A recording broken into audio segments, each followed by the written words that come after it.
Hello and welcome to Garden of Luma, where I provide you with tips for growing edibles in hot climates.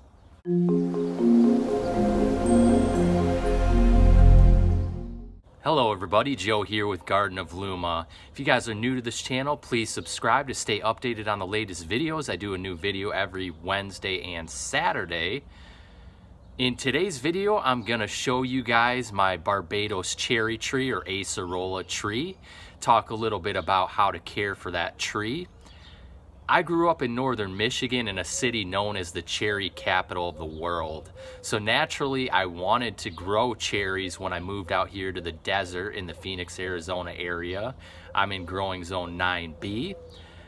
But cherries do not really do well here, do not perform well here in the hot desert climate. I've seen many people attempt to grow a traditional cherry tree and many have failed at it. I've yet to see very many cherry trees that produce an abundance of cherries. And so I discovered the Barbados cherry, which is a tropical cherry tree, and definitely had to try it. And so there are some pros to this tree, like it does really well in the heat, takes our full sun amazingly, but it doesn't taste like a traditional cherry, so you will be disappointed if you're expecting that. Otherwise, it is a great tree to grow here in a hot climate like Phoenix, Arizona. And so let's go check it out now. Okay, so here's my Barbados cherry tree here. And as you can see, I'm growing it in a container. This is a 15-gallon size container. This tree was purchased as a starter tree. It was a really small tree back in early 2016. And so it's gotten quite large right now. I'm probably gonna have to prune this back because it's just growing pretty vigorously. These things, once it gets hot, you'll see that it just takes off growing. And so this guy loves full sun here. One of those trees that really in the summer you don't have to worry too much about it. You can stick it in the hottest spot in your yard. Doesn't really bother this tree at all.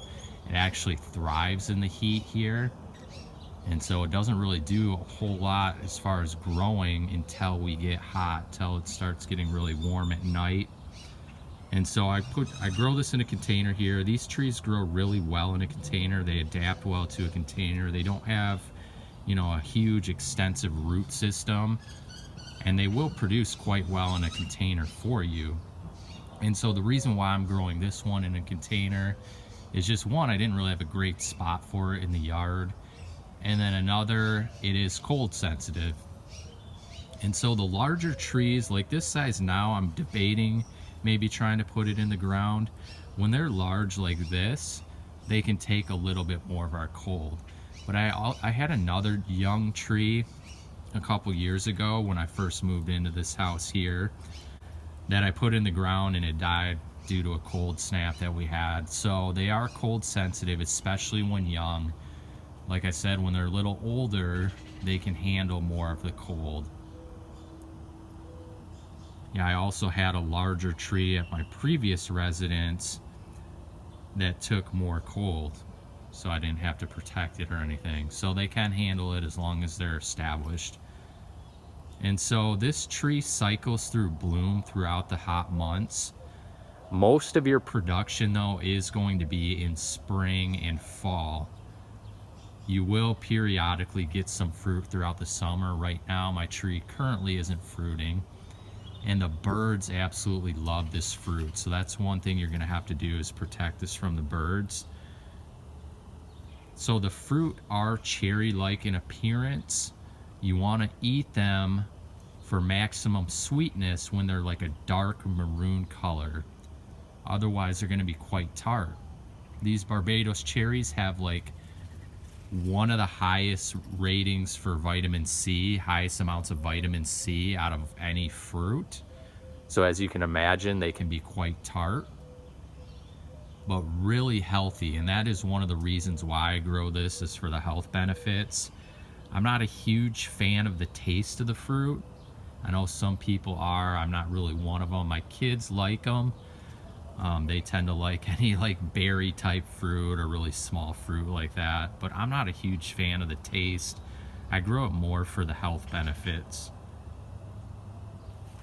So I use just my standard potting mix here, and I top it off, as you can see, with mulch and my rabbit compost.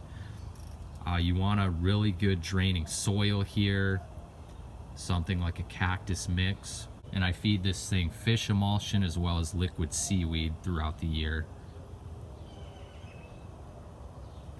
You can see here, it's getting ready to start blooming again. And the flowers are pretty attractive little pink flowers that it puts out here. And so I can see quite a few flower buds on this tree all over. It's getting ready to push out a lot of flowers here. So that's a few tips for growing Barbados cherry or Acerola here in Phoenix, Arizona in a hot climate or other hot regions of the world.